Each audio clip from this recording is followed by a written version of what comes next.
د افغانستان کرکټ بورډ د کورني کرکټ د برخې مسؤلین وایي له دې سیالیو یې موخه د پټو استعدادونو موندنه او د 19 کلنو لوبډله کې د پیاوړو لوبغاړو ځایونه ده.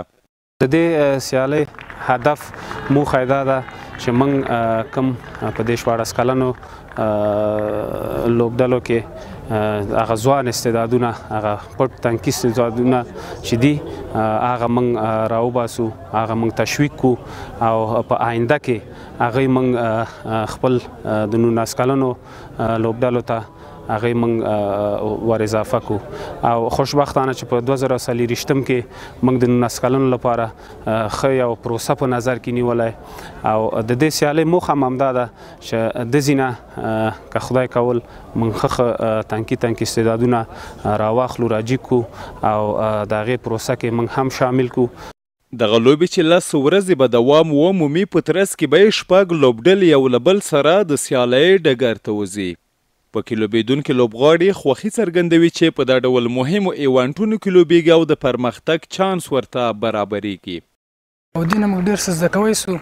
موږ ته پروفیشنل امپیران دي، پروفیشنل کوچز دي، همدا شان پروفیشنل ګراوند او داسې موږ ته دا زمینه مساعده کړې چې موږ دغسې کرکټ زده کړو او لوړ څنګه لاړ سو.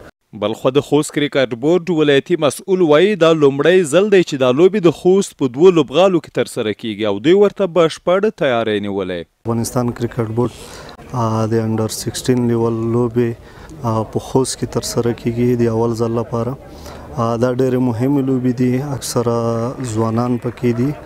انډر 16 چې دي ټول نوي هلکان دي، په دې باندې کار کیږي.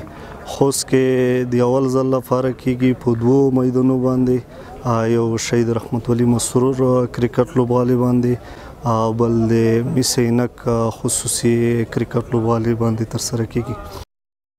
د یادونې ده چې څه موده وړاندې د ولسوالیو په کچه د 14 کلنو کم عمره لوبډلو ترمنځ د زونونو په کچه سیالیو ته د ورتګ په موخه 20 ورځې لوبې هم ترسره شوې وې.